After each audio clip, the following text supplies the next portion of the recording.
আসসালামু আলাইকুম। আজকে 17 রমজান, তো মসজিদে আসলাম আসর নামাজ পড়তে। তো একটা জিনিস কি আল্লাহর কাছে আমি সবচেয়ে বড় আশা করি, জিনিসটাই যে আমি আজকে 6 বছর ধরে অসুস্থ। তো আপনারা সবাই জানেন 6 বছরে মাটি কি জিনিস আমি পাড়ায় দেখতে পারি না, যে মাটি কি জিনিস। এটা এই জিনিসটা বাদেই প্রস্তাবও করি ফাইবার মাধ্যমে। তো আল্লাহর কাছে আমি শুকরিয়া জানাই। সবচেয়ে বড় জিনিস আল্লাহ তাআলা আমারে মায়া করে বাঁচাই রাখছেন। জানি না কতদিন আল্লাহ তাআলা আমার বাঁচাই রাখবা।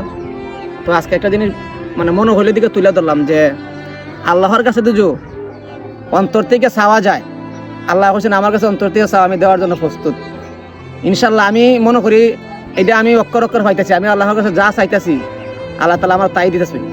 তো আমি যে একজন লোক ইনকাম করতে পারি না, চলতে পারি না, তো আমি খাই কেমনে, চলি কেমনে? আমার তো আল্লাহ চালাই, আমার আল্লাহ চালাইতেছেন। তো আমি আপনার কাছে একটা রিকোয়েস্ট থাকবো যে ভাই, আপনি যদি আমার ভিডিওটা দেখতে থাকুন, রমজান মাস উপলক্ষে আমার ভিডিওটা একটা শেয়ার করবেন। একটা শেয়ার করলে ভাই টেকা লাগে না ভাই, আমার তো দেখলে মায়া লাগে ভাই। আমি তো ইনকাম করতে পারি না, চলতে পারি না, আটতে পারি না।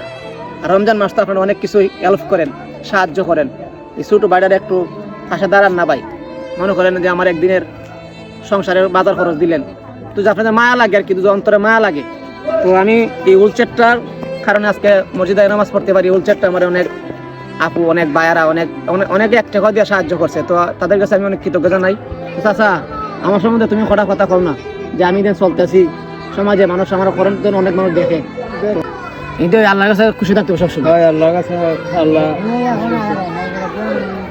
তো এটাই বড় জিনিস। তো আমার মুরব্বী চাচা কইতেছেন যে আল্লাহ চালাইবেন। তো আপনার কাছে আমার একটা রিকোয়েস্ট, জোর হাত ধরে কই, জোর হাত ধরে ভাই, জোর হাত ছাড়া কিছু নাই ভাই। আপনার তো মা লাগে ভাই, আমার ভিডিওটা শেয়ার করে দিবেন।